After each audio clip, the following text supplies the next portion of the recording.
Welcome to PodcastTBD. This week, your hosts are Distinct Kusai and Jukebox Hero. Hello, I'm Distinct Kusai. And I'm Jukebox Hero. And we're here to talk about the Nintendo Switch today. Once more. Well, yeah. Because, you know, everybody's talking about it. Yeah, it's because it's the greatest thing ever. Or at least close to it. Yeah, I still feel like Nintendo's trying to go for innovative, but I also feel like they're still trying to get everybody to go outside. Yeah, I mean, I don't think they'll ever stop trying to do that. Come on, Nintendo. We don't all want to exercise. Well, that can't be good for your health. That being said, I like I was telling you a few seconds ago, I want to mention something about the intro. Yeah, I think they couldn't let us know more through the seizure-inducing red and white flashes at the beginning. Oh, God, yeah. Did they not learn anything from Pokemon back in the 90s? Electric Soldier Porygon. Yeah. It's like, let's just give everybody, all the kids seizures, and, you know, that way they'll still buy our stuff. You know, I mean, it didn't air, so I never saw it, but when I looked it up on YouTube, all I could find was the ones where they, like, slow it down and add blue in, so they make sure you don't get a seizure. Yeah. I wanted to see that shit at full speed. Yeah, but I feel like, you know, you might be alright, but then some idiot who actually, you know, does have epilepsy would go on and be like, hey, let's look at, oh god. I don't know, if the title literally says this will give you a seizure, I think they have it coming. But like, yeah, you believe that, but like I had a friend in high school whose little brother had epilepsy, and all the warnings of all his video games said, you know, this could cause epilepsy, and what did he do? He sat down in front of the screen, got as close as possible to the TV, and then played that game. Of course. Natural selection. Exactly. Yep. I never thought video games would be involved in that, but yeah. So, overall impression. I feel like they're going in a good direction. Yeah.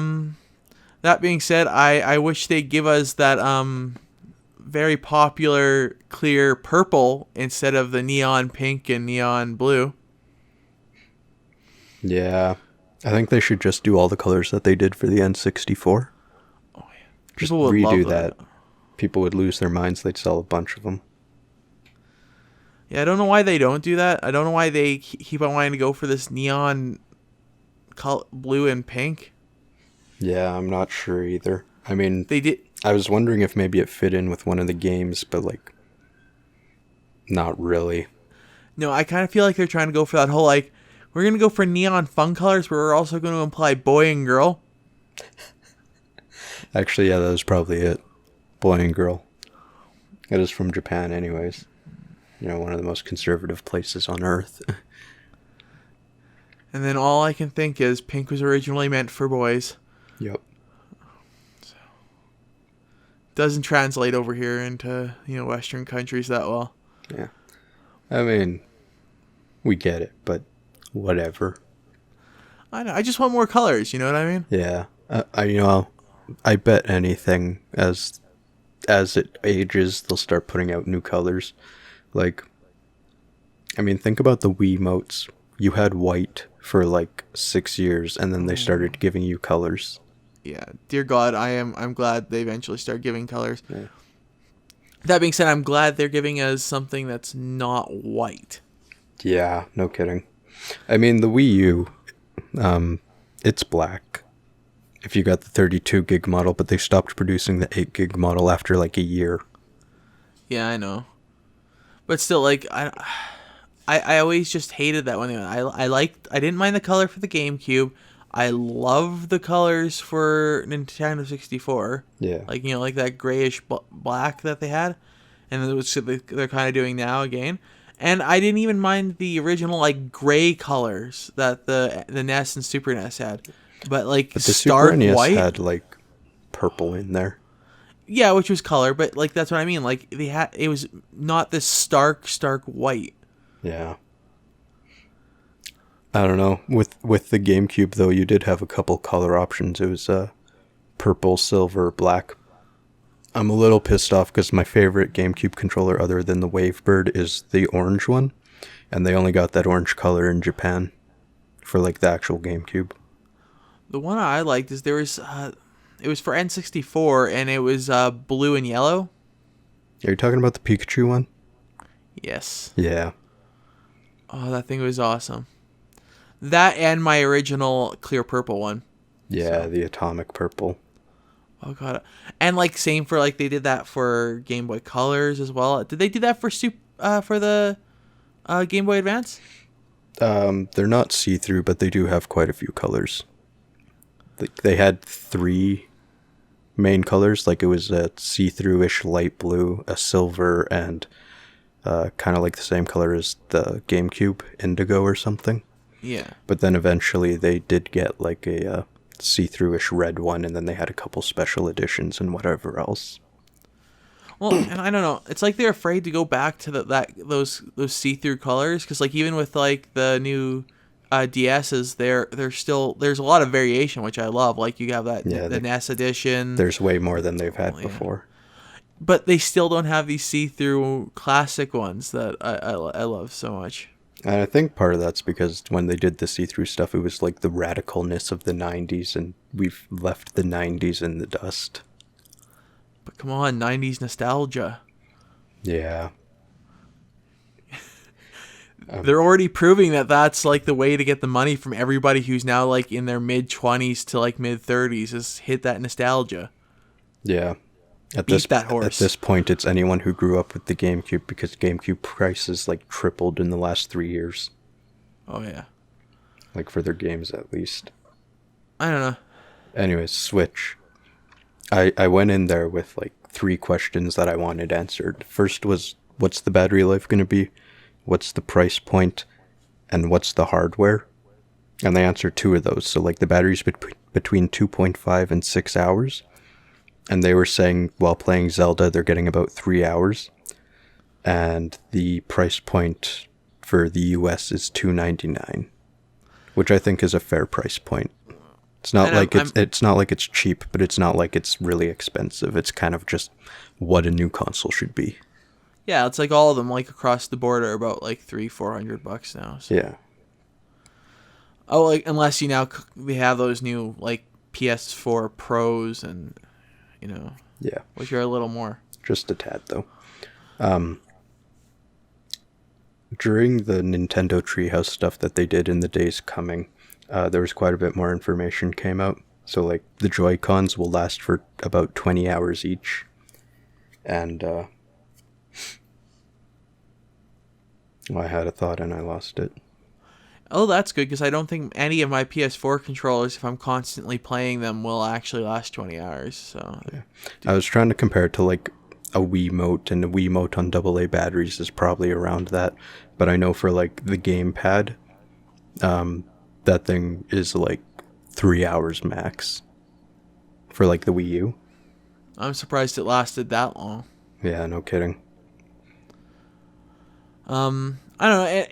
2 to 6 hours seems reasonable.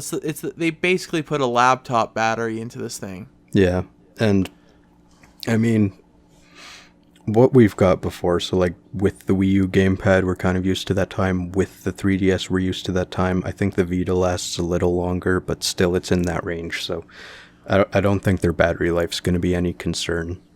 No, and maybe in the future, maybe they'll even up it a bit. Well, it's the same as a gaming PC. Like if you're sitting there playing some hardcore game or some games on your laptop in class or whatever,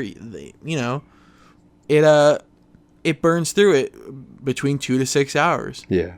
That being said, also not a little off topic, but if you have Windows 10 and you're using Firefox, your computer will only last like 2 hours. No you switch to Microsoft Edge, and somehow now it's magically back up to 7.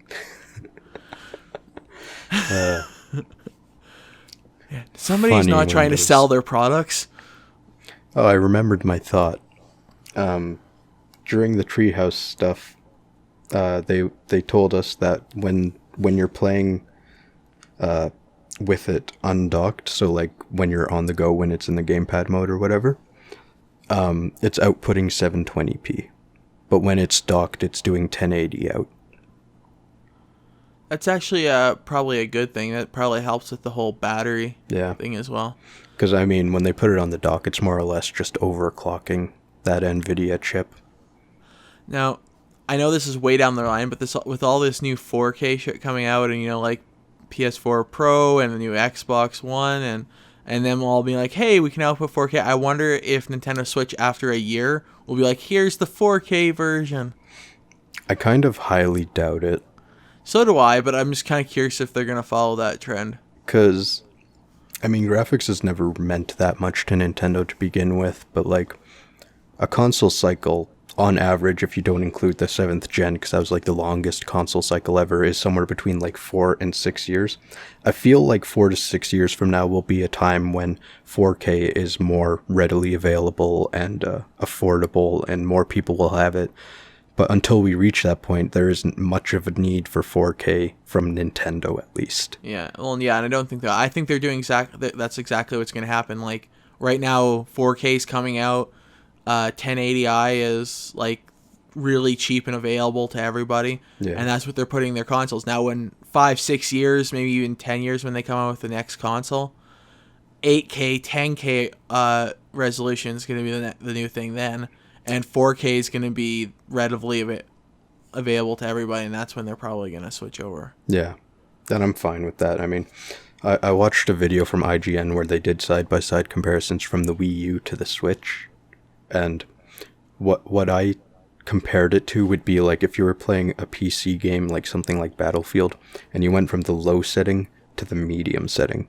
Because I think in individual increments, that's like the biggest difference will be between low and medium. I'm not necessarily saying that that's the visual quality of the new Zelda game, but that's like the difference. Like the draw distance is definitely larger and the shading is definitely better. And like you said, like graphic quality has never been resolution has never been like a key thing for Nintendo. They've always got beautiful looking games with like what they have. Yeah. And I don't know if you saw some of those other ones like Xenoblade Chronicles 2 when that giant whale's going up the like Tree of Life. Yeah. Like that was intense. And that's what's to be expected. And if anybody listening to this, if you're expecting like the most amazing resolution on a Nintendo console, like you're on a PS4 or your PC, you're on the wrong console. Because trust me, if those games were developed for PS4 or PC, trust me, they would have that. But they don't. It's like painting or doing any art form. They're sticking to a format. The format looks beautiful. And it also keeps it reasonably priced and performing properly. Yeah. They're not trying to outdo everybody else. With that being said, though, we still don't know any of the hardware. So with that NVIDIA Integra chip, what they're looking at is which architecture it's on. Because if it's on the Pascal architecture, there's no reason to say that it can't have graphics that are at least on par with the Xbox One, but maybe still a little bit less than the PS4. Yeah, and that's actually probably, better than they did with, between the Wii U, the PS3, and the Xbox 360. Yeah, no graphic kidding. And, like, I actually felt like this time, like, to just compare all three consoles, I feel like they're trying to stay closer to similar abilities. Yeah. They're not. And I actually kind of like that because, like, that was some of the big mistakes that happened between the Xbox 360, the PS3, and the Wii U. Is that they were all trying to do way significantly separate things, and it just caused like a whole bunch of problems with pricing. Don't forget now, because you're saying Wii U, the 7th gen console was the Wii. That was the competition. But it's the same thing. Like it kind of stayed in there, and even then there was still a huge gap. And yeah, I don't know. Like every time somebody oversteps with new technology. Yeah. It kind of backfires. It backfired on PS3. It almost backfired on Xbox One. And like every time that they overstep that's the issue is people aren't ready for that yet. I get that it's available, but I don't know. My hype is real. I was on Twitter, Tumblr, and Facebook at the time watching live tweets and stuff.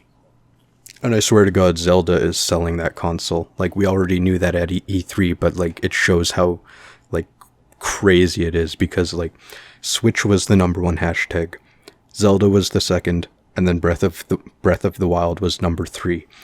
And from Zelda to the next Nintendo property that they had announced, that was trending, was like a 500,000 tweet difference.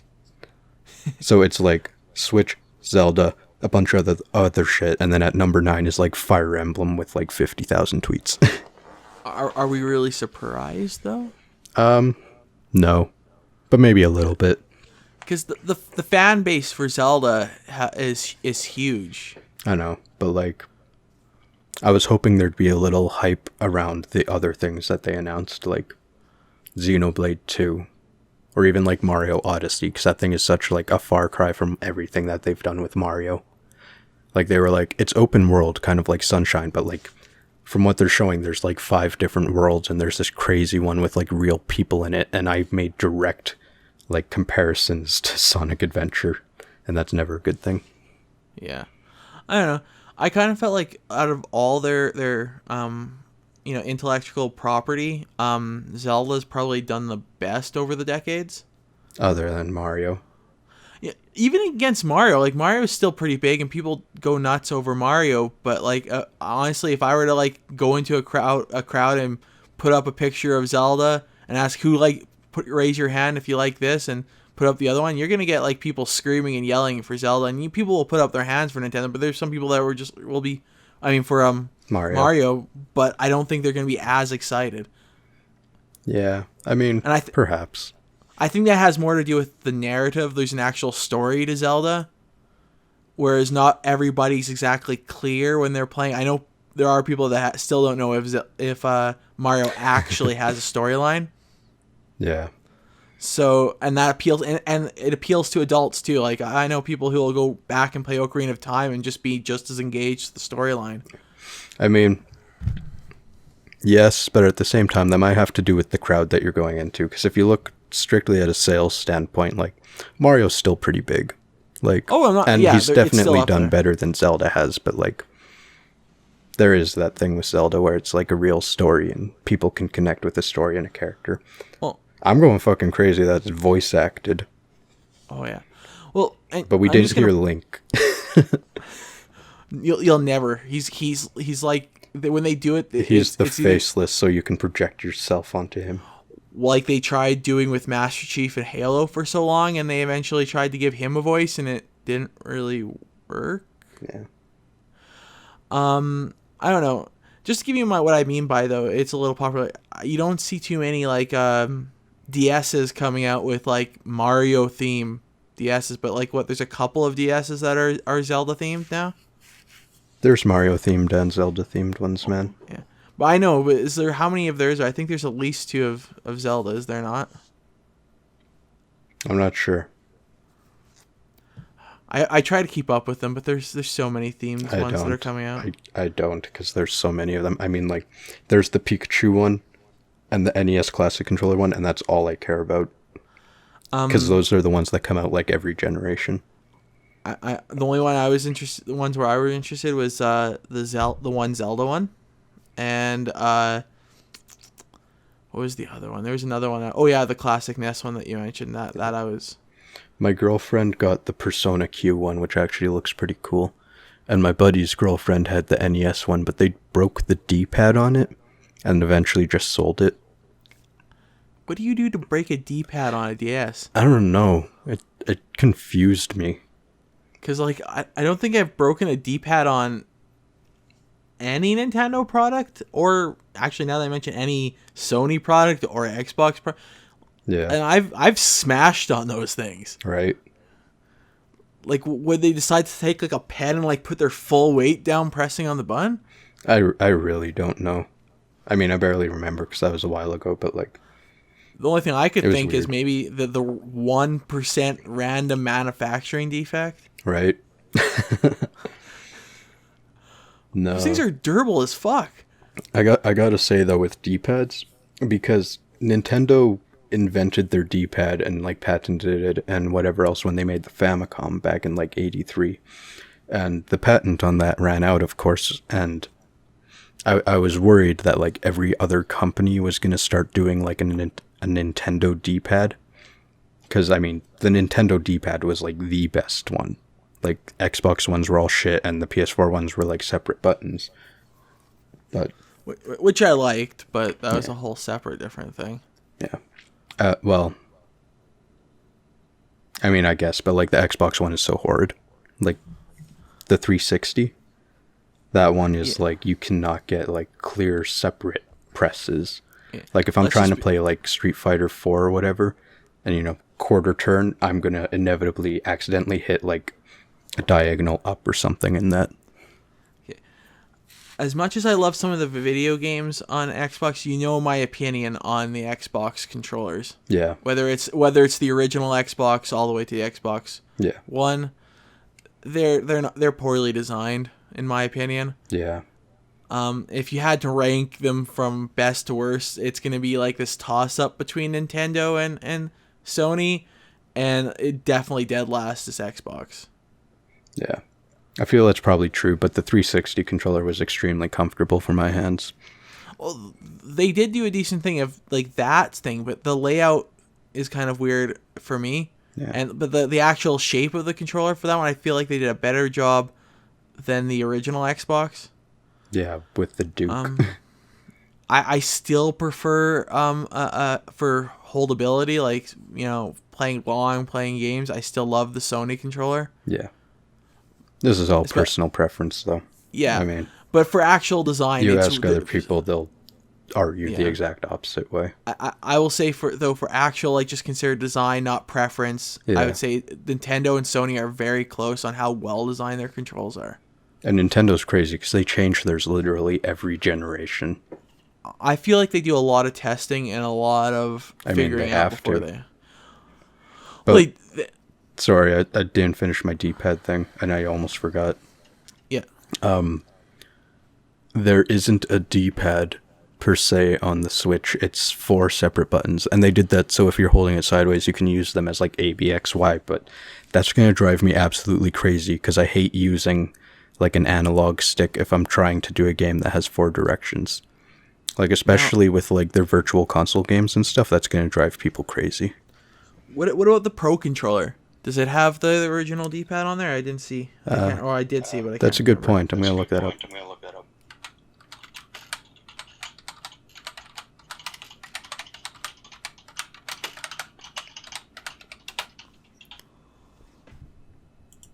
Images. Oh, thank God it has a D-pad. I can hear myself. Yeah, just wait a sec. My phone. Now, guess what? Now Discord decides at once. Or just give me a second. I have to go into my phone. Yeah, for all of you, we were using a program called Discord, and today it decides it does not want to work. Figures.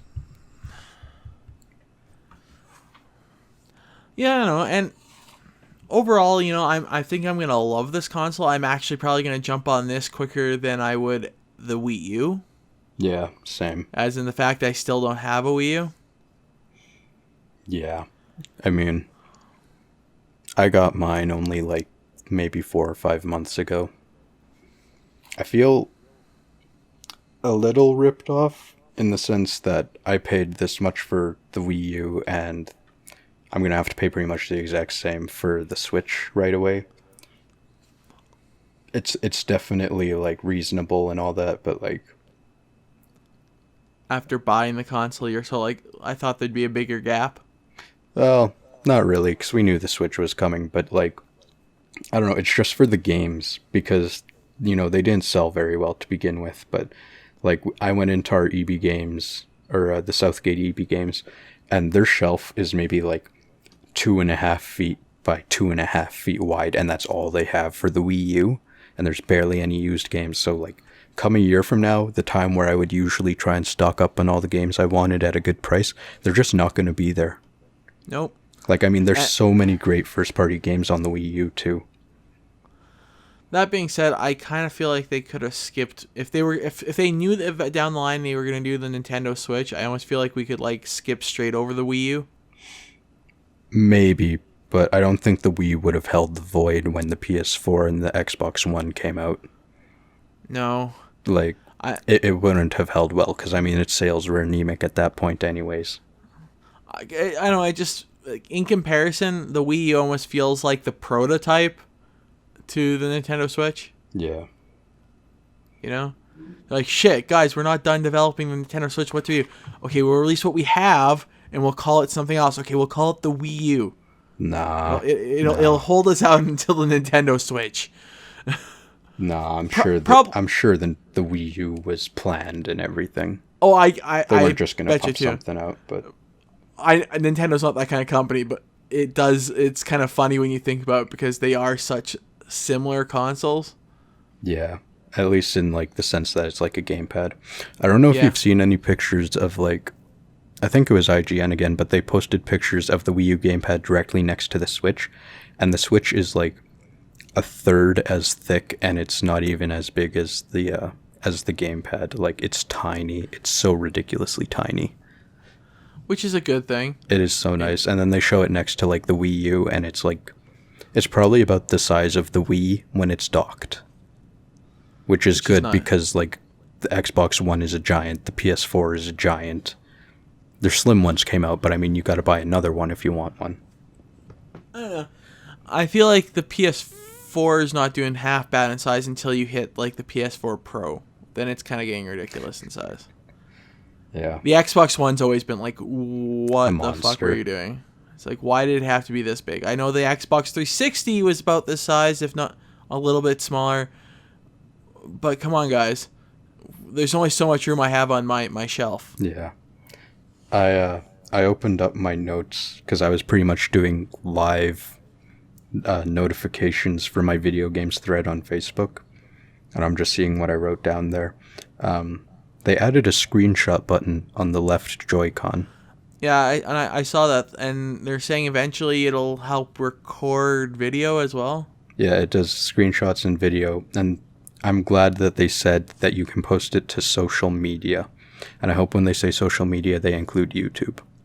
Because they've already confirmed they're not going to have Miiverse. So, I mean, this screenshot button may actually be used. Which will be the one thing I will actually miss. Yeah. I actually like that. Like the Miiverse? Yeah. Oh, God. I don't know.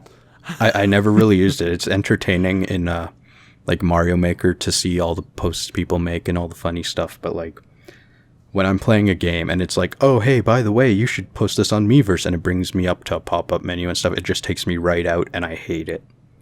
I felt like they could have executed it a little better, but I actually like the idea of Miiverse. Yeah. I also feel, though, when they say social media, they might be talking about Miitomo, which was their app, which is pretty much like a mobile Miiverse. It could be. I don't know. They've invested a lot in it, and it'd be weird if they got rid of it. But at the same time, maybe they're starting to realize what they're doing isn't working, and they haven't quite figured out how to get it to work. So they're just like, well, we'll drop it for now. Yeah, maybe. What else I got in the notes here?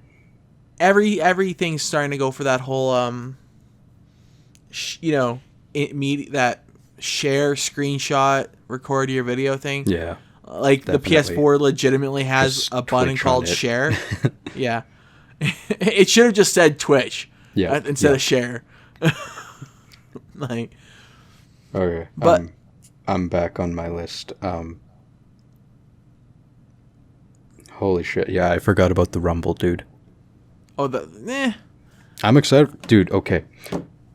You obviously couldn't feel it, and you just had to, like, take the guy's word for it. But, like, if you can legit hold that thing and feel the ice cubes climb up and then feel the water fill up and stuff, that is insanely advanced.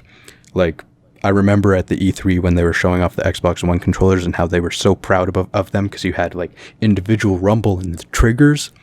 It's like, man, that shit's like child's play now. It's like nothing. Oh, I know. And I am excited for it, but at the same time, like, it's a gimmick that was actually starting to come out this past year in VR, but VR's had a big boom, so. See, I mean, Rumble itself is kind of a gimmick, but like Nintendo introduced it and now they're advancing on it drastically. And it's just all part of immersion. And, Well, I and don't. I'm sure it's going to be like the Wiimote. If you want, you can just turn it off. I wonder if they're taking advantage of, considering their whole thing is immersion, but not so close as saying like AR or VR immersion. Well, yeah. I wonder if they're taking any cues from stuff that's being released for VR and AR. They're like, hey, it seems like everybody likes this idea what they're doing for this accessory for the Oculus Rift or the HTC Vive. That some company's doing. I wonder if they would like something like that on ours, and I wonder if that's where they're kind of like, hey, they're doing this cool weird way of doing the Rumble thing that we have, but you can actually, it's really detailed, and I wonder if they would like that on the Nintendo Switch, and I wonder if they're like, let's try it, because it was already having there. I already saw some reviews for an accessory. I can't remember the name of it. I'll find it, but it did the exact same thing, but it was for I believe the HTC Vive. Yeah.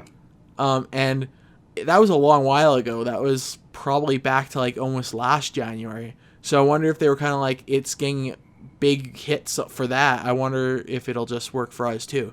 Well, I'm sure in their research, Nintendo would have went and looked and searched for this similar thing, but I mean, Nintendo does advancement all the time. They don't take cues from other companies. They just do what they want. So, I know. So if they researched and they're like, hey, we're going to do this advanced Rumble, let's see if people actually like it, and then they like Googled or whatever to see HTC Vive doing it and people liking it, then they're like, yeah, okay, this is going to be a great plus. Oh yeah, I just wonder where it came out, because like I know they originally had it and like they were the first to have like the Rumble, so yeah. I'm just wondering if it was a natural progression or if they just saw like, holy shit, there's a whole bunch of stuff and we're gonna be like, we're not taking cues, but we're gonna take advantage once we come up with ideas to see if they're working somewhere else. Yeah. Yeah, because I would, if I was coming up with ideas, the moment I come up with an idea, I'm going to go see if it's working somewhere else. Because if it's not working, it's horribly not working for somebody else. I'm not going to invest my time anymore in it. Yeah. Because I kind of feel like if they had seen this online and it wasn't doing, it was doing like people hated it, they might have not even continued doing it. Then again, they did release the Virtual Boy. They are capable of fucking up on purpose. Well, come on, we'll give them a pass on the Virtual Boy, okay? Okay. It didn't give me any headaches when I used it, so, you know. I've never had the chance to use it, and I'm sad about that because I collect. Dude, if it makes you feel better, I was old enough to understand what it was and look for it and try it when I saw it a couple of times. I literally wasn't born yet. Exactly. So, like, call pure chance. Just the fact that I was born earlier than you is the only reason why I got to do that. Like, I remember seeing it in stores and them actually having demos. Nice. So. Okay, to keep this in a reasonable time, I'm just going to keep going through the list. And 1-2 Switch, that game. Yes. When I was watching it on Twitch, immediately the entire like Twitch chat was just like cringe fest, Nintendo cringe, 1-2 cringe, and it's just like, I think it'll have its market, but at the same time, I wish they weren't pushing it as much. They gotta notice that this isn't what people are thinking of when they think of, I'm gonna go buy a video game. Oh, and it's I literally kind of just the biggest gimmick. It is the game, but it's like that's the point. They're trying to like I wish they would. You're right. I wish they wouldn't push it. I wish they would just put it up there. Fine, because all that is just letting you learn about all the different features by playing games. Yeah, and it's not even all the features. It's just like the features of the controller. Because like for the first while there in the presentation, they were really pushing like, this is how great these controllers are. And meanwhile, everyone's just like, yeah, but portable console, man. Why don't you freak out about that? I don't care about your controllers right now. Yeah, I wish just want to know if they're comfortable. That being said, I do like that they answered one question for that. Is that it's up to 8 on a local Wi-Fi? Yeah. Online Wi-Fi, up to 8 players. But local wireless NFC. If you're doing like couch co-op, it's through NFC transfer. So it was like the phones like I was hoping. Yeah. Yeah. Which is nice. And something that they mentioned that I kind of was like yes for is no regional locks. Oh God, yeah, I'm so excited about that. Like, come on, guys, why did it take you so long to like realize that was Right. stupid? Oh my God. And I mean, like, immediately I see use for that for me because Dragon Quest 10 and 11 probably aren't getting North American releases. Which is sad. Yeah, it is sad. I mean, 10 came out on the Wii U, and we almost immediately were like, yeah, we're not getting this. Because the Wii U wasn't selling. The game the game didn't sell well. We weren't getting it. Like, I wonder if people in Japan ever realize how lucky they are for game releases. Yeah. I mean, everything comes out there pretty much. Because like, if they don't appreciate it, it would be a very sad thing. Yeah. I'm sure most of them don't even realize it. They're like, whatever, I'm playing a video game. Go away. Yeah, just be... and then they come over here and they're like, wait, I can't buy that game I could buy at home? God damn it. And then we're all just like, yeah, the rest of us kind of got shafted. Then again, they're Japanese. They could just import it. Yeah, they probably even have... like $20 shipping. And they already have the console with the regional lock for that. Yeah. Fucking assholes. They get to be in North America and they get to have... That's like, you know? Yeah. What's that old saying about eating your cake and... Eating it. Yeah, having your piece of cake and eating it? Yeah. Well, that's exactly what they get to do when they come over here. Yeah. Rest of us are like... Oh, well. I mean... hell, isn't like one of the things you want to do if you ever go on vacation is to go to Japan and just buy things video game related from there? Yes. You've literally told me and my wife that if we ever go on vacation there, that we have to stop by there and get you stuff. Yeah, pretty much. It's a requirement. Yeah. Yep. I've changed my mind a little bit on what I want, though, because I was thinking, you know, I'm going to go there, I'm going to get, like, every RPG ever, because they're so expensive here, and they're, like, $5 there. But then I was like, I'm not going to be able to read any of these, so maybe I'll just go for, like, the obscure Saturn games that I can still actually play. Oh, come on. You took Japanese. This would be a perfect time to brush up. That was the idea. Okay. No, better yet, just, you know, get hired by a Japanese business firm. Go live there and work there, you know. You know what? My business law professor for a lot of my classes, he lived there for like somewhere between 4 and 10 years, and he worked as a lawyer in Japan, and sounds really interesting. It seems like whenever somebody goes to work over there, they seem to say it's interesting at least. Yeah. Well, I mean, it's a culture shock. It's so different. Okay. What? So let's get back. So the next thing on your list? Oh, yeah, it's ARMS. I was just watching one of the Treehouse streams where the people were playing ARMS. How do you feel about that game? I feel like it's part of that 1-2 switch.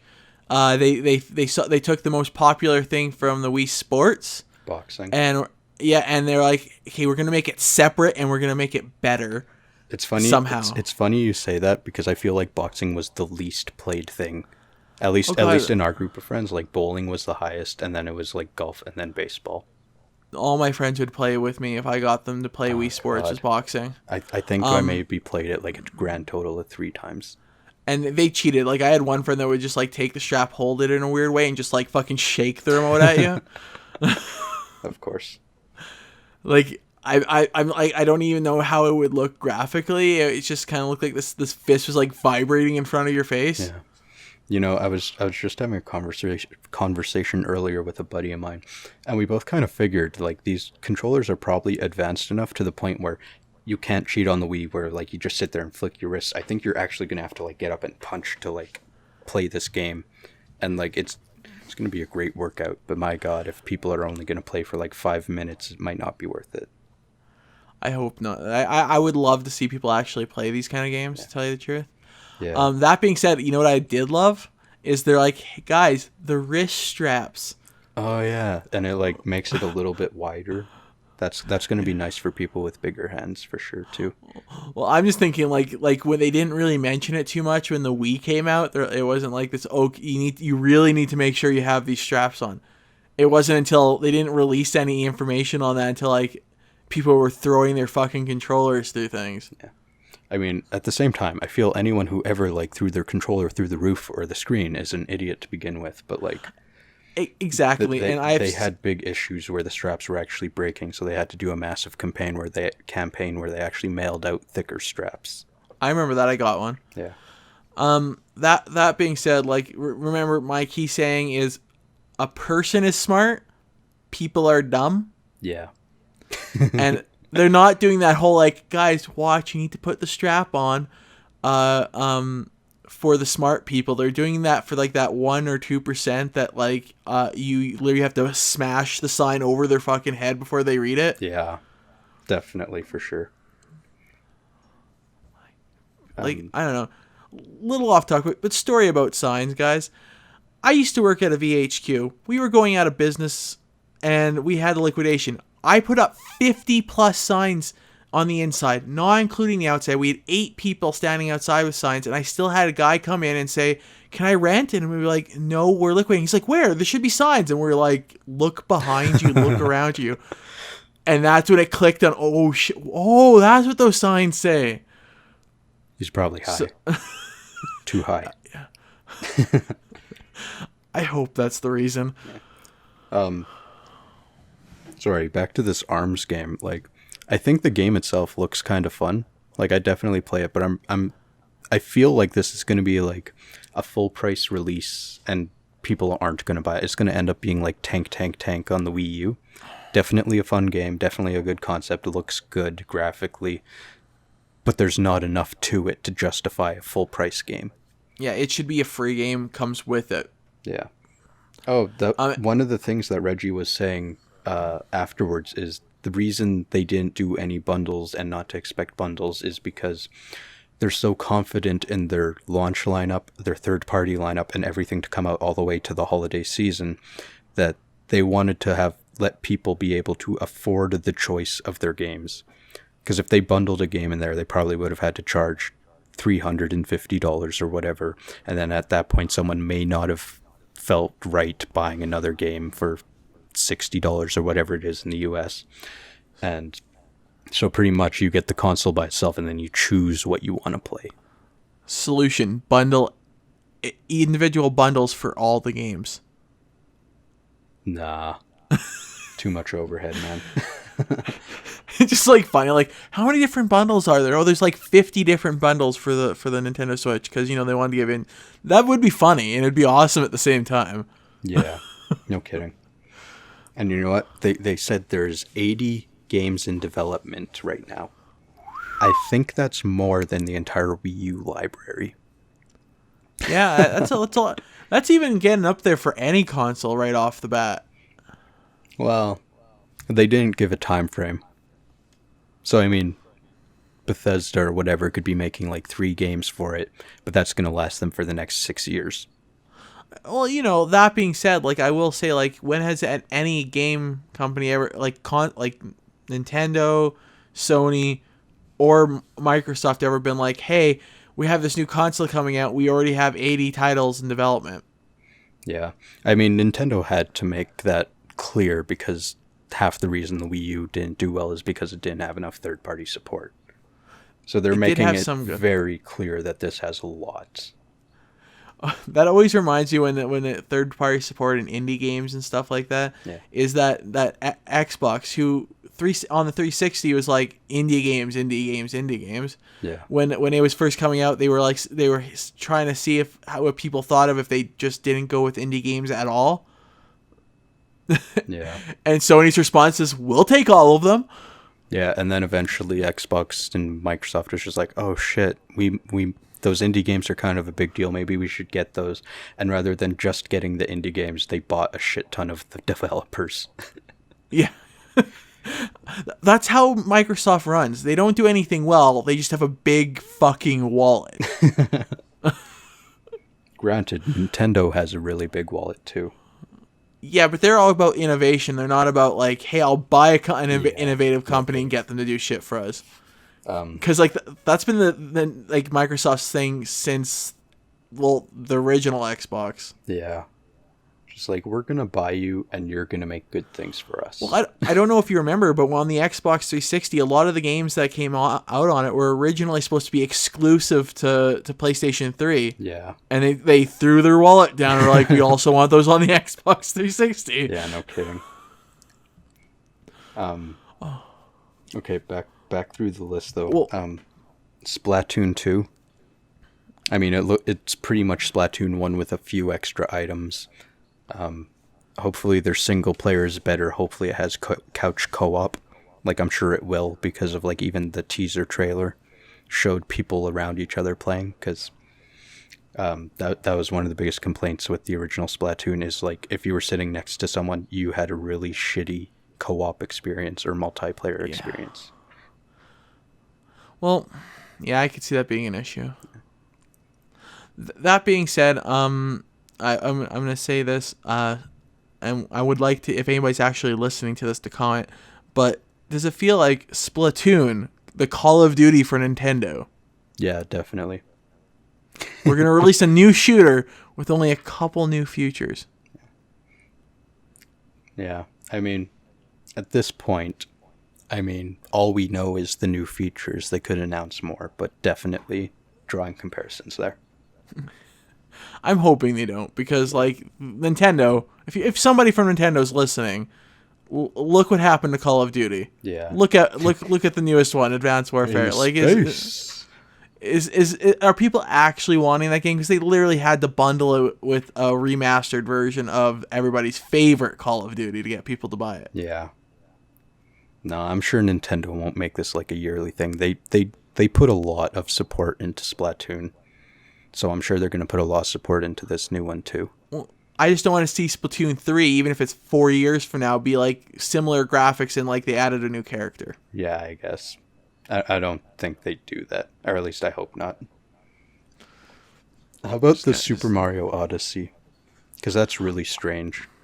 I like it, but it's like, are we going too innovative here? Yeah. Are we going that one step too far? Yeah. You're going to lose everybody. I feel with that one, we'll have to wait and see, because it's literally a year out still. Well, it's just like in the holiday 2017. I did have a comment about that. Yeah. And all I could think while watching that trailer for Mario Odyssey is that this reminds me of a very dark fan fiction comic I read about Mario and Luigi once. Oh God. And it got dark. Yeah. I don't think I want to know. You don't. And if anybody out there knows what I'm talking about, you know what I mean. It got dark.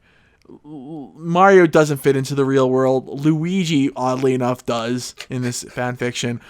Okay. So I'll leave it at that. Okay. I can see the end of my list already. Xenoblade 2. I mean, it looks good. It's going to be more Xenoblade 1 with a different graphical style. I'm slightly confused because we had Xenoblade Chronicles. They kind of re-released it on the 3DS, so it's still the first Xenoblade Chronicles. But what the hell was on the Wii U? Like, that was like Xenoblade or something. That was like X. Like, that was that. I feel like that was Xenoblade 2, so why isn't this Xenoblade 3? It's a spin-off. Ugh. It's my only explanation. Okay, when they release something that new that isn't just a like a remastered version of the current one that's out, and it's not the next one after that, it's usually just a spin-off. Okay. I mean, I haven't played it. I tried to stay completely spoiler-free, so for all I know, it's clearly a spin-off, but I've been seeing this question pop up quite a bit on, like, Tumblr. Well, for anybody listening, usually if that's what it means, it doesn't matter whether it's video games, TV shows, books. It's usually a spin-off if it's not, like, saying that. If it's not, like, saying it's, season 1 in HD or season 2 of... Yeah. It's usually then a spin-off. Speaking of spin-offs, Fire Emblem Warriors. Yeah. I mean, it's literally going to be Hyrule Warriors, but with Fire Emblem characters. Exactly. And my one friend, he is like a Fire Emblem fanatic. Like, that sold the console for him. Before I even said any of the other amazing shit, it was like, Fire Emblem's on it? Fuck it, I'm getting it. And he's just like, yes, I'm for it right here. yeah, and from what I get from him and a few other people who have commented is that they know it's a spin-off. They know it's kind of ridiculous. They know they already did this with Zelda. Their biggest concern is what characters are going to be in it. And I think if the Hyrule Warriors is any indication, all of their fan favorites are going to be in there and more. Because, like, in the trailer, it showed Chrom grabbing his sword. So, I mean, I can't imagine that, like, Ike or Lynn or any of those people wouldn't be a part of the game. Like, they have to be in there. They have to. It's their main character, sort of, Yeah. from my understanding. And on top of that, what game series or anything series doesn't have a little bit of fanfare in it? No kidding. Because if you don't, then, like, it'd be really weird if they came up with a spin-off with, like, completely new characters, not a single reference to the storyline in any of the other games in the series. The way my friend put it is, like, because the new Fire Emblems sold so well, like Fire Emblem Fates, he's worried that they're going to focus way too much on the new characters. Which I could see happening, but at the same time, I think he's going to be fully pleased and get the characters that he wants. Oh, yeah. Roy, Marth, and whatever else. Let's be honest. They could probably completely focus on the new characters, and your friend's probably going to be like, yes, I'm fucking hard. Yeah, probably.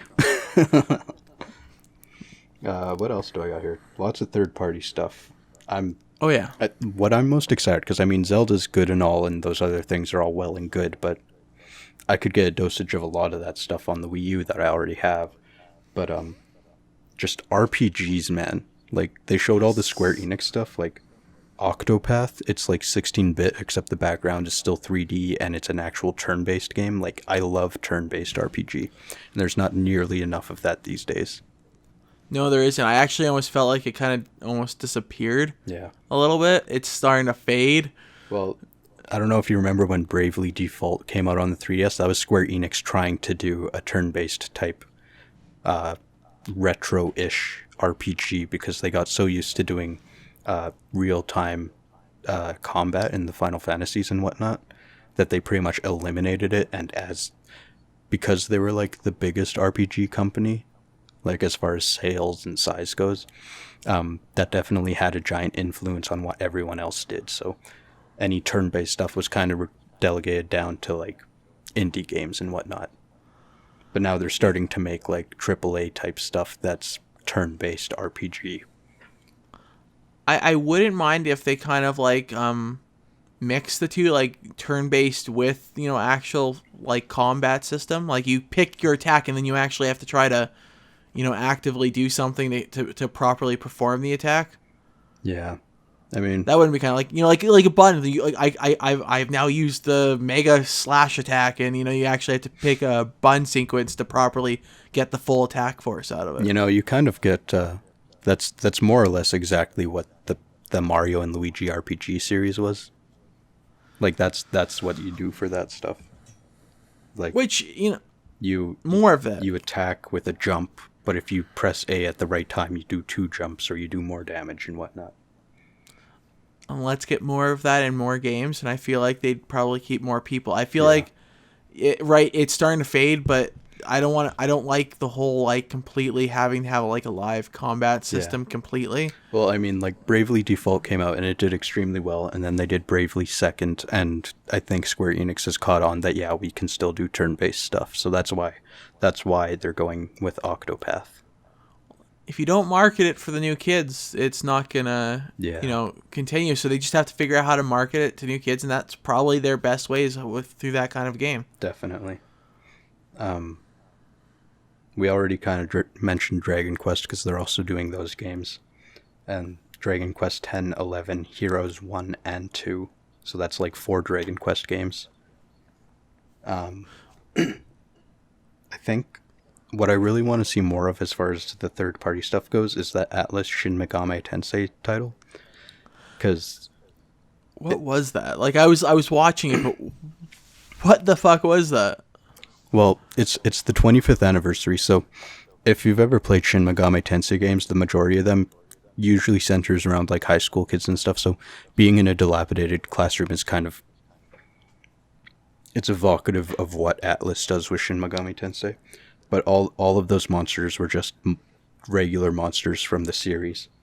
And from what I took from that, and from what I'm hoping, is that it's going to be a remake of the very first game that they released on the Super Famicom. Maybe, you know, like a lot of places are and things are doing that now. They're going to redo their original content. Yeah. So, but I mean, for all I know, it'll just be the next game in the series, which at the same time would be kind of exciting because the main title Shin Megami Tensei games, except for Persona, have all been on handheld.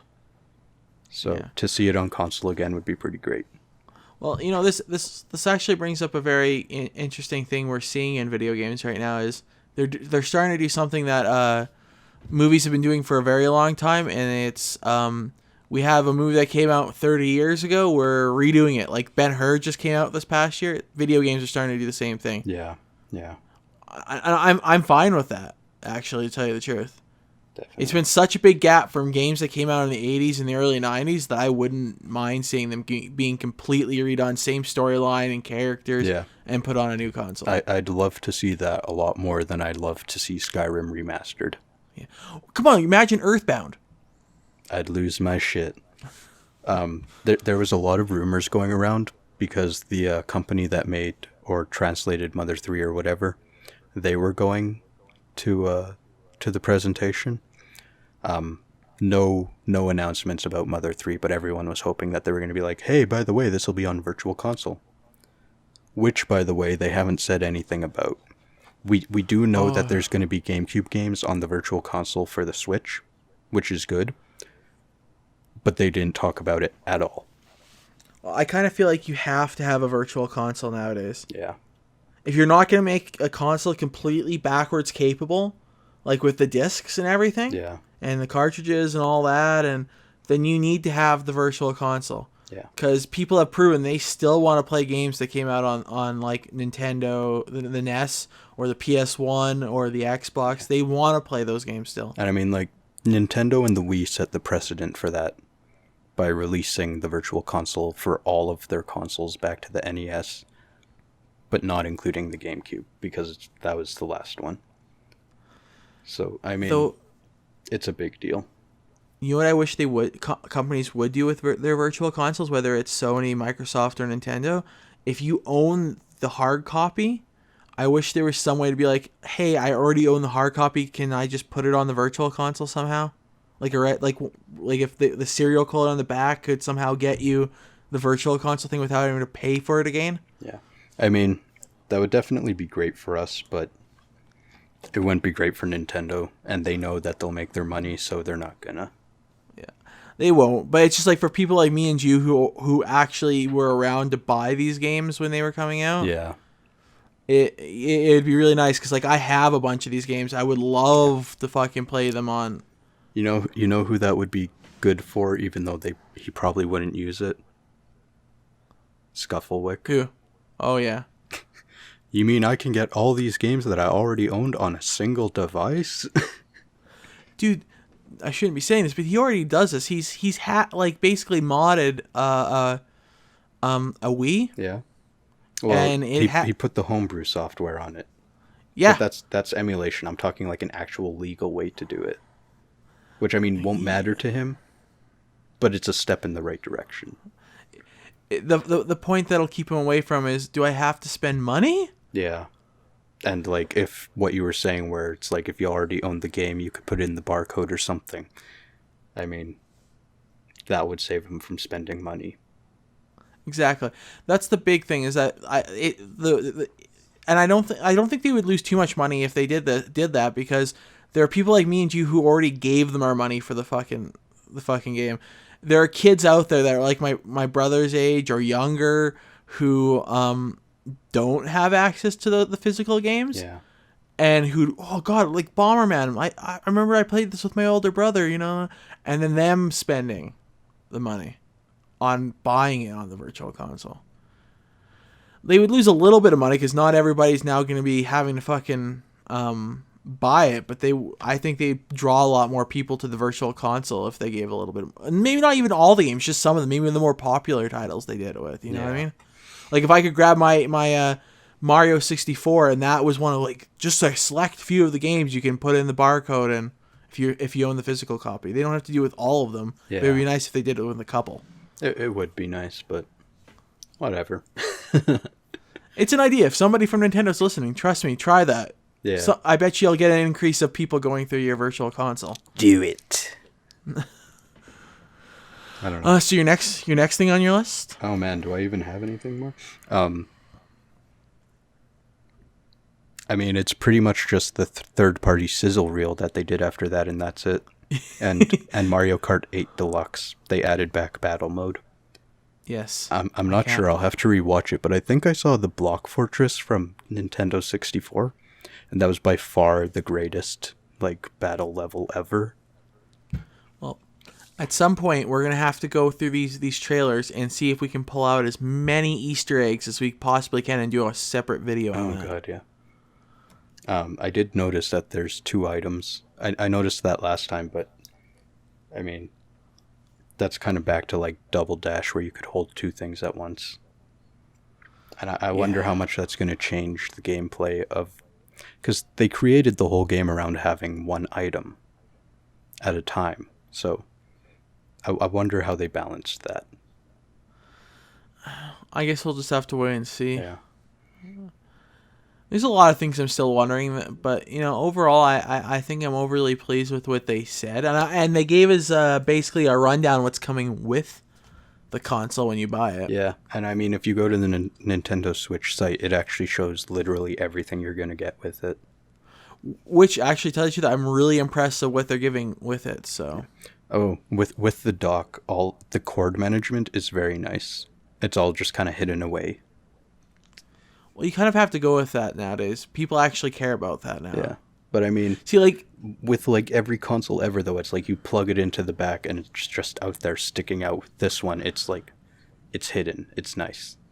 Well, I feel like they had to do that this time around. It's because I like when NES was a thing. TVs were fucking huge. You put your console beside the thing. You ran it to the back. The TV was so clunky that nobody noticed a couple of cables. Yeah. Going to the back. Now I don't know. Like my parents just got a new screen. They're using the same TV stand they use for. It's literally the same one that our projector, like our rear projector TV, was on. Yeah. And I tried to get them to get one of the ones that come away from the wall, but they didn't. Of course. But this thing is there's so much space, and the TVs are so thin, and everything else is so small that if you didn't manage the cables properly, the cables would take up more attention than anything else. Yeah. So I think they're being forced to because everything else is being so sleek right now that you can't afford to be messy with the cable setup. Definitely. Hey, buy your parents a wall mount for their birthday and install it. I think anyway, because they bought one. They bought a $20 wall mount for their $1,000. Oh my God. Listen to this, guys. It was $1,000 off. They paid $1,000, so this is a $2,000 TV they bought. 4K, LG, Smart. like a new model of LG, and it's a smart TV. And they bought a $20 mount. Yes, this thing is fucking sturdy from Princess Auto, but it sits 3 inches away from the wall. Oh God. So their TV stand, I'm going to point out, sits 2 feet away from the wall. Gross. So my parents have this like L shape to their TV area right now. Gross. And I imagine with that wall mount, they can't even like lift it or turn it or tilt it or anything. No, it has a tilt. It has a slight tilt. Ugh. What I want to do is go buy one that's literally $40. I found $40. It holds 120 pounds on the end of it. This TV weighs 20 something pounds, and guess what? It comes away from the wall 2.5 feet, adjustable, tilts and swivels a little. For literally like $20 more than my parents fucking paid for this thing. My CRTs are 120 pounds each. Yeah. You could strap your CRT to this thing. Right. That being said, have you seen some of the new TVs that are coming out? They have LG and a couple other ones have come out with ones. I've been waiting for this because they had something kind of years ago mentioning how thin OLEDs are, but they're finally going to start releasing consumer Yeah, I saw one at CES. editions. Yeah, that's 3 millimeters thick. Yeah. Now realize they showed that thickness of screen years ago, like we're talking like close to 6 years ago. Yeah. And they like, this is where we're gonna head. This thing when they show like, hey guys, this is something we have in development. It's probably not gonna be consumer for another decade, but here it is. Yeah. And here we are. It's actually out. And I'm like, yes, because the thing is so thin and so light that it literally you could probably put up like those double-sided sticky tape and it'd probably hold it. If I remember, they said that you can actually do that. I watched like a tech tip video on it. They did a lot of stuff at CES. I still wouldn't trust double-sided sticky tape. Yeah, but still, just like, yeah, that they're that light. They do flex. They do flex a little bit, which is what I'm worried about when you're trying to like pick it up and mount it. Because like they say it flexes a little bit, but it can still break if you flex it too much. I'm like, I feel like that might actually be a bit of a good thing though, because if it wasn't flexible, it'd be like lifting a pane of glass, and I think you're a lot more likely to break something that's rigid and that thin than something that flexes and is that thin. Unless it has too much flex. Yeah. If it has just enough flex that it's not gonna, unless you force it, it's gonna flex too much.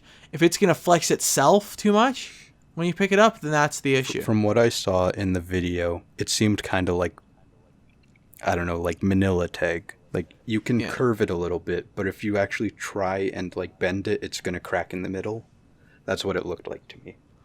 Yeah, that's what I'm hoping. But you know where it is setting us in a really good direction. And guys, this is for screens. For any console, is completely foldable screens, mass market. I'm waiting for that, and that's honestly, in my opinion, this is a little off topic, why consumer televisions have not gone above 120 inches.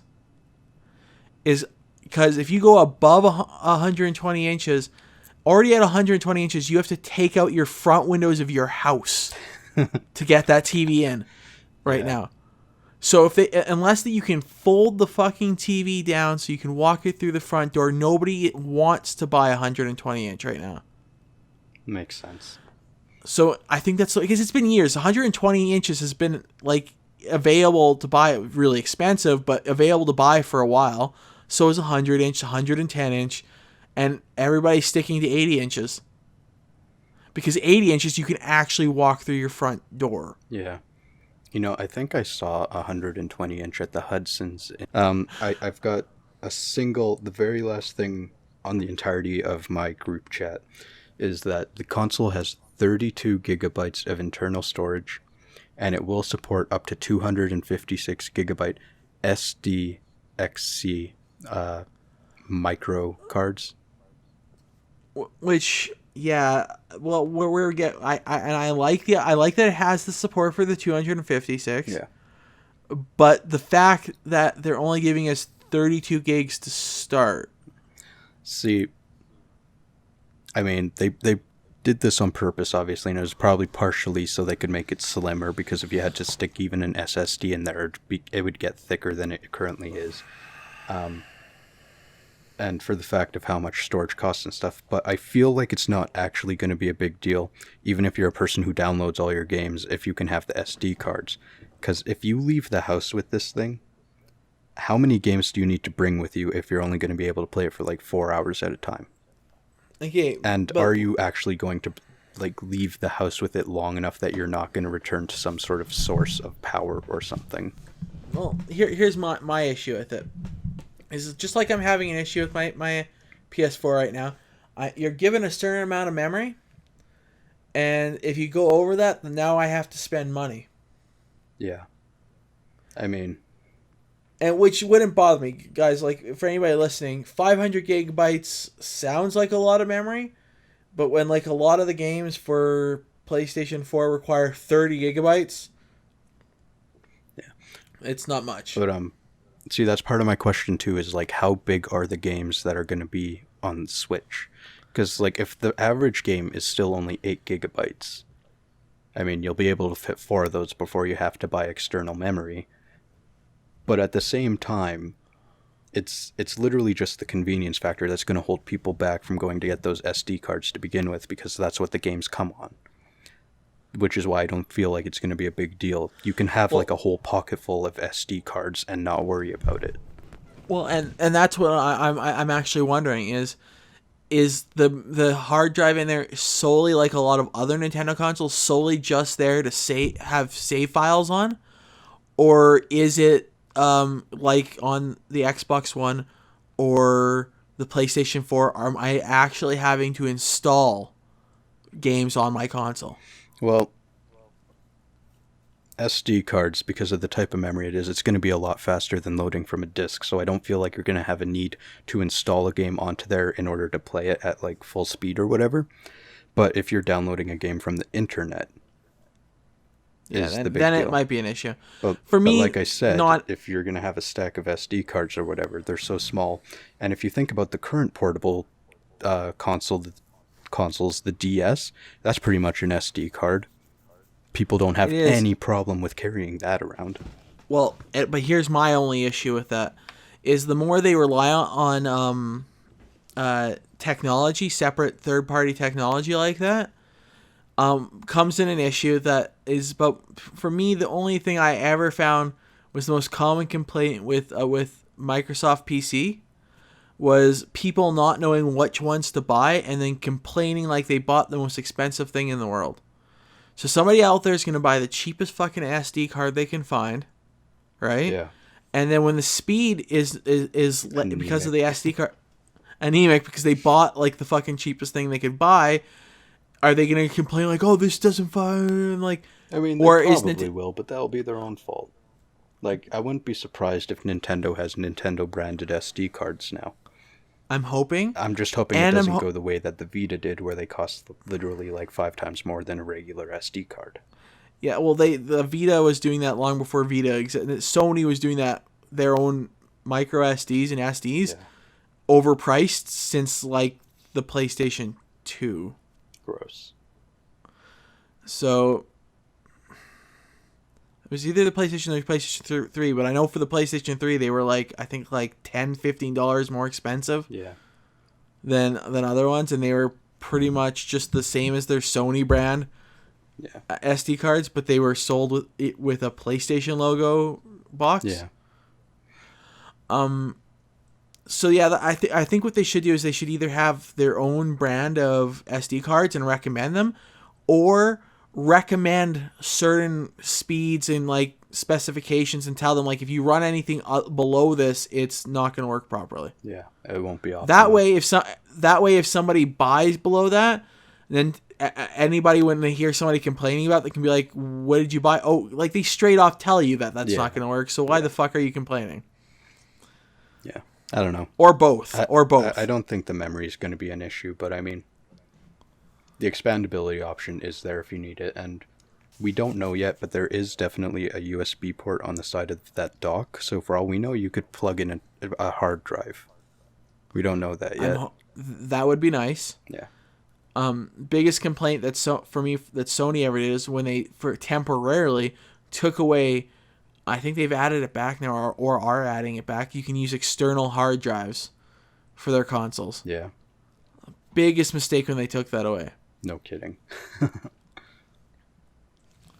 Yeah. I don't know. I could like even if they did what I don't know, like Telus did with their boxes, where if you their PVRs, that if you wanted to add an external hard drive, you had to format it to that, and then afterwards you couldn't plug it to any other device and work except for the box, unless you wanted to completely reformat it again, and then you could use it on something else. That makes sense though, because that's like protecting it's keeping piracy down a bit. And that's what I could have loved if Sony had done at the time with that, but let's hope that I would love Nintendo have been like, people seem to really like using their own external hard drives. Let's give it to them. Yeah. I don't know. We'll see where it all goes. I mean, I think I'm gonna be impressed I've said either about way. everything I can say, but like it's hype city right now. Everyone's freaking out So about much. Zelda. Lots of good things are happening. There's some, cringy, gimmicky things, but I think this is going to be a fine console overall, and people are going to like it, and it's going to put Nintendo back on the map. Cringy, gimmicky things for the first little bit is like Nintendo's signature. I know, but this is like excessive cringe. Yeah, I'm just saying they can't release a console and say it's Nintendo without. Oh, you know what? I do have one more thing to say. Speaking of cringe, the second translator they had, it almost felt like he's like new to the job or something. Just like, oh, he's talking really fast. Like, yeah, I know. It's like when I'm like, Suda 51 are you gonna... came out, and he's like, yeah, and the translator's just like, oh god. Yeah, you could tell he was like panicking or something because he had that panicked when he did start talking. Yeah, and then he was trying to change what he was saying. And I don't know. He did a fine job, but at the same time, it was funny. I'm like, when are they going to start translating? Oh, what's taking so long? What's taking so long? And there you he can literally goes. hear him like heavy breathing. Like, Could you imagine, like, if that was maybe he just got hired. Maybe he's a really well experienced translator, but he's never maybe been this at is an his event that big or something. Yeah, he's like having a little bit of a panic attack. Yeah. Guys, I've done small rooms and I've translated for like diplomats, but this is 300,000 people watching me on the internet and a room with like 2,000 people. Yeah, if I fuck up, yeah, if things get lost in translation and I mess. Yeah, I don't know. It was kind of nice to see Suda 51 because all his games are kind of out there. He said he's making something with the main character from No More Heroes, but not necessarily No More Heroes. While we're speaking of seeing people, who I thought would have been hilarious to see at something like this, just because he separated himself from Konami earlier this past year. Could you imagine Kojima showed up as releasing a game on Nintendo Switch? Yeah, and it's called like PT with an exclamation instead of initials. And it's a little more kiddie, but it's still the same thing. Yeah. I would have. He's now added color-coded puzzles into it. All right, what? It's just so many possibilities with that guy switching. It's just and new consoles coming out. I would love to see where he goes now that he's not tied down to Konami. Oh God, yeah. It's like gonna be a good. portable Kojima game. Snatcher 2. Just makes use of that camera. Oh God. Okay, I think we should wrap this up. Distinct. Oh, we will. And this is it. Yeah. We're done. We're done, Jukebox. We're done with the Switch for now. Two whole podcasts on this thing. Yes. Now tune in next time where we talk about Resident Evil 7. I'm more than sure Scufflewick is going to be with us. So you're going to hear more than two voices. Yes, everybody. There will be a third voice. A very annoying voice. Yes. He may make you wish you were scraping your ears out with a fork. Speaking about cringing. No, just joking, Scuffle. I'm sure he won't listen to this. We'll give you a better introduction when you actually come out. Scuffle lick my taint. Thank you for watching our podcast. If you liked it, hit the like button. If you'd like to see more, hit the subscribe button. Be sure to follow us on our social media, and we will see you next week.